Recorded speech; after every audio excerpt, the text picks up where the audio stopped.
श्रावण मास के मंगलवार के दिन मंगला गौरी व्रत किया जाता है। इस दिन ब्रह्म मुहूर्त में उठें, नित्य कर्मों से निवृत्त होकर साफ सुथरे धुले और नए वस्त्र धारण करें। फिर माँ मंगला गौरी यानी माँ पार्वती की एक प्रतिमा लें। फिर निम्न मंत्र के साथ व्रत करने का संकल्प लें। मम पुत्रा पौत्रा सौभाग्ये वर्धये श्रीमंगला गौरी प्रीत्यर्थ पंचवर्ष पर्यंतम मंगला गौरी व्रतमहम करिष्ये। अर्थात मैं अपने पति, पुत्र, पौत्रों, उनकी सौभाग्य वृद्धि एवं मंगला गौरी की कृपा प्राप्ति के लिए इस व्रत को करने का संकल्प लेती हूँ। इसके पश्चात माँ मंगला गौरी के प्रतिमा को एक चौकी पर लाल या पीला वस्त्र बिछाकर स्थापित करें। प्रतिमा के सामने एक घी का दीपक जलाएं। हो सके तो आटे का बना हुआ दीपक लें, जिसमें कि 16 बत्तियां लगाएं। माता के पूजन के पश्चात उनको सभी वस्तुएं जो कि 16 की संख्या में होनी चाहिए, 16 मालाएं, लौंग, सुपारी, इलायची, फल, पान, लड्डू, सुहाग की सामग्री, 16 चूड़ियाँ तथा मिठाई अर्पण करें।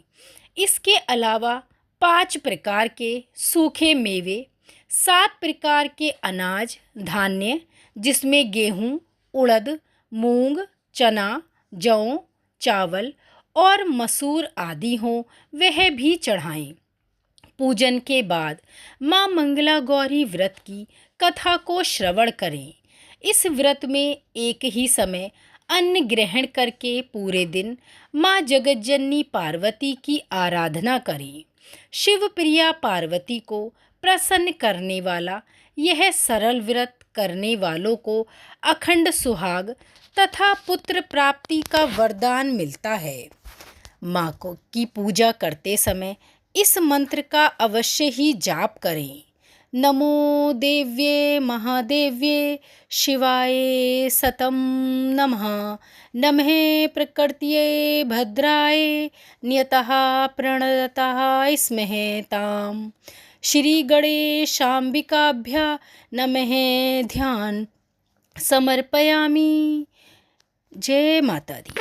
अब हम मंगला गौरी व्रत की कथा को श्रवण करेंगे। ओम सर्वमंगल मांगल्ये शिवे सर्वार्थ साधिके शरण्ये त्र्यंबके गौरी नारायणी नमस्तुते। मंगला गौरी व्रत कथा।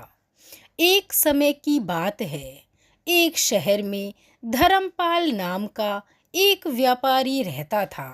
उसकी पत्नी बहुत ही सुंदर थी और उसके पास बहुत धन और संपत्ति भी थी, लेकिन उनके कोई संतान नहीं थी। इसी कारण से वे लोग बहुत ही दुखी रहा करते थे। ईश्वर की कृपा से उनको एक पुत्र की प्राप्ति हुई, लेकिन वह पुत्र अल्पायु था। उसे यह श्राप मिला था कि 16 वर्ष की उम्र में सांप के काटने से उस पुत्र की मृत्यु हो जाएगी। संयोग से उसकी शादी 16 वर्ष से पहले ही एक युवती से हुई, जिसकी माता मंगला गौरी व्रत किया करती थी। परिणाम स्वरूप उसने अपनी पुत्री के लिए एक ऐसे सुखी जीवन का आशीर्वाद प्राप्त किया था, जिसके कारण वह कभी भी विधवा नहीं हो सकती थी। अतः अपनी माता के इसी व्रत के प्रताप से धर्मपाल की बहू को अखंड सौभाग्य की प्राप्ति हुई। इस वजह से धर्मपाल के पुत्र ने 100 साल की लंबी आयु प्राप्त की। तभी से ही मंगला गौरी व्रत की शुरुआत मानी गई है। इस कारण से सभी नवविवाहित महिलाएं इस पूजा को करती हैं तथा गौरी व्रत का पालन भी करती हैं और अपने लिए एक लंबी, सुखी तथा स्थायी वैवाहिक जीवन की कामना भी करती हैं। जो महिला उपवास का पालन नहीं कर सकती, वे भी कम से कम पूजा तो करती हैं। इस कथा को सुनने के बाद विवाहित महिला अपनी सास तथा ननद को 16 लड्डू देती हैं। इसके बाद ही वे यही प्रसाद ब्राह्मण को भी देती हैं। इस विधि को पूरा करने के बाद व्रती 16 बाती वाले दिए से माँ की आरती करती हैं। व्रत के दूसरे दिन बुधवार को देवी मंगला गौरी की प्रतिमा को नदी या पोखर में विसर्जित कर दिया जाता है। अंत में माँ गौरी के सामने हाथ जोड़कर अपने समस्त अपराधों के लिए व पूजा में हुई भूल चूक की क्षमा अवश्य ही मांगनी चाहिए। इस व्रत और पूजा को परिवार की खुशी के लिए लगातार 5 वर्षों तक किया जाता है। शास्त्रों के अनुसार यह मंगला गौरी व्रत नियमों के अनुसार करने से प्रत्येक मनुष्य के वैवाहिक सुख में बढ़ोतरी होकर पुत्र पौत्रादि भी अपना जीवन सुखपूर्वक गुजारते हैं। ऐसी ही इस व्रत की महिमा है। जय माता दी।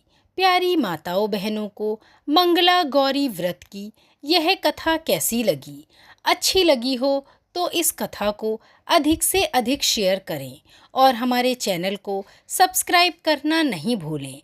माँ मंगला गौरी की कृपा आप पर और आपके परिवार पर बनी रहे। जय माता दी।